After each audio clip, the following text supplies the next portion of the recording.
In the world of giant monsters, there can only be one king.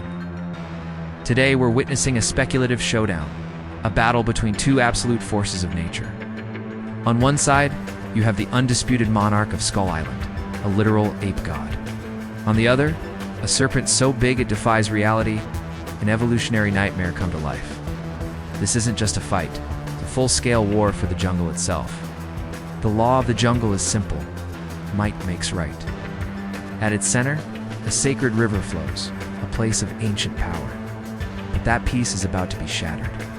A colossal figure, King Kong, the eighth wonder of the world, is just trying to get a drink. But his very presence here is a challenge.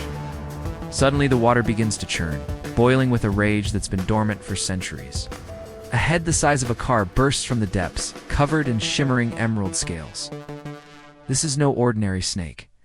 This is a mythical anaconda, a monster far larger than any serpent known to man. The jungle goes silent.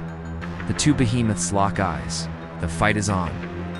The serpent makes the first move. Real anacondas are ambush masters, but this thing is a living legend, moving its impossible bulk with terrifying speed.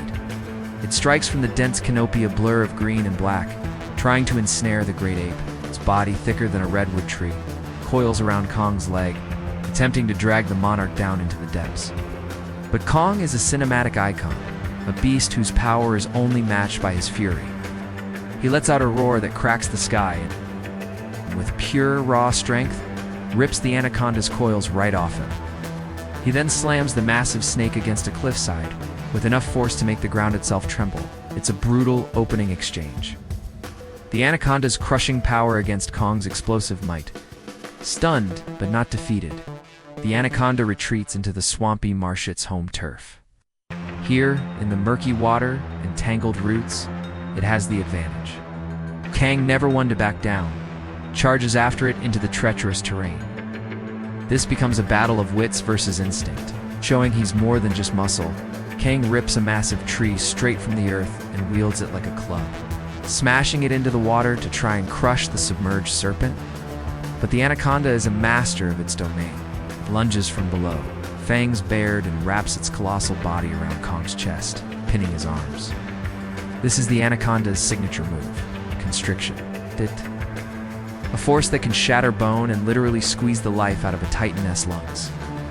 For a second, it looks like the king is done for, his legendary strength failing against the suffocating grip of a true monster. The pressure is unbelievable.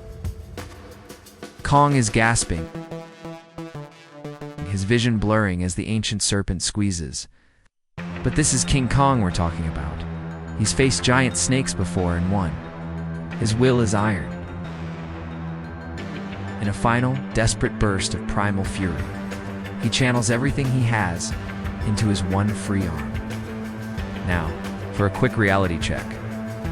The largest green anacondas in the real world top out at around 29 feet. Even the prehistoric titanoboa, the largest known snake, was estimated to be around 42 to 47 feet long. The creature in this fight is pure fantasy, but then again, so is Kang, while early film versions of Kang were much smaller. Modern portrayals have seen him grow to over 100 feet in Kang, Skull Island, and up to 335 feet tall to fight Godzilla. Kong forces his hand between the coils in his chest, creating just an inch of space. That's all he needs. He finds his leverage, grabs the serpent's gigantic head, and digs his thumbs into its jaw.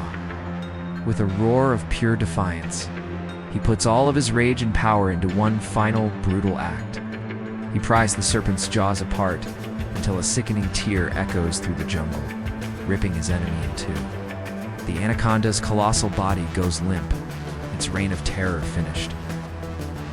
Battered and bruised, Kong hurls the lifeless snake into the swamp. He stands tall, water and blood dripping from his fur, and pounds his chest. A victorious, deafening roar thunders across the island. It's a clear message to anyone or anything that might be listening. The battle is over. A challenger has been put in its place. The king is still the king. That was an absolutely brutal showdown, but what do you think? Who did you have winning this fight? Was Kong's raw power always going to win? Or could the Anaconda's stealth and constriction have taken the crown? Tell us your verdict in the comments below. Bye. And if you love epic monster battles, don't forget to like, subscribe, and hit that notification bell for more. Let us know what Clash of Titans you want to see next.